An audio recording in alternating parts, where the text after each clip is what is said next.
За өнөөдөр би та бүхэнд 23 дугаар бодлогыг танилцуулахаар.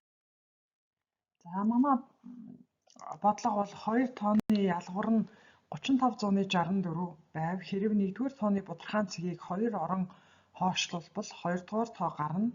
Эдгээр тоог ол гэсэн бодлого байна. За бодлогоо бодохоос өмнө загвараа зуръя. Бид нэр ер нь бодлого болгон дээр загварыг маш сайн зурвал бодлого бодоход маш их тусалж байгаа. За тэгэхээр 1-р тоогоо нэг хавтангаар дүрсэлжээ. За тэгээд 2-р тоог болохоор 1-р тооныхоо будрахан цэгийг 2 орон хоошлуулна гэдэг. Одоо жишээлбэл энэ будрахан дээр жишээ авахад энэ будрахан цэг энд ирнэ гэсэн үг шүү дээ. Тэгэхээр энэ тоо бол 100 дахин ихснэ гэсэн үг. Тэгвэл энийг нэг хавтангаар тэмдэглэсэн бол 2-р тоо бол 100 хавтангаар тэмдэглэгдэнэ гэсэн үг ээ. Тэгэхээр энийг ингээд тэмдэглэчихье. За одоо бид нэр явуулах зүйл бол 1 ба 2-р тоог олно. За эндээс одоо бодлтын санаа бол бас их зурган дээр бол тодорхой харагдаж байгаа. Тэгэхээр энэ хоёрын ялгуур биднэрт өгсөн байгаа 3564 гээд. За тэгэхээр энэ ялгуур гэдэг бол энд одоо харагдаж байна. Зурган дээр бол энэ харагдаж байна. Тэгэхээр эн чинь юу гэсэн үг вэ гэхээр 99 ширхэг хавтан шүү дээ.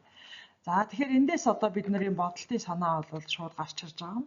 Ингээд хавтангаар загварчлаад бодохоор энэ 3564 чинь 99 ширхэг хавтан юм бол нэг хавтанд хэд байх вэ гэдгийг нь олдчихж байгаа юм. Ингээд 136 буюу нэг хавтан энэ чинь 1-р тоон гэсэн үг.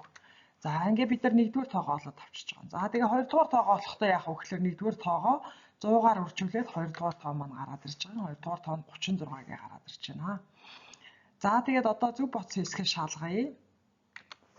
За манай энэ тэг 136 гэдэг энэ будрахааг таслыг нь 2 орон хоошлуулах юм бол энэ цэгийг нь 2 орон хоошлуулах юм бол энд байсан цэг бол энд ирнэ гэсэн үг шүү дээ. Тэгэхээр 36 болж байгаа.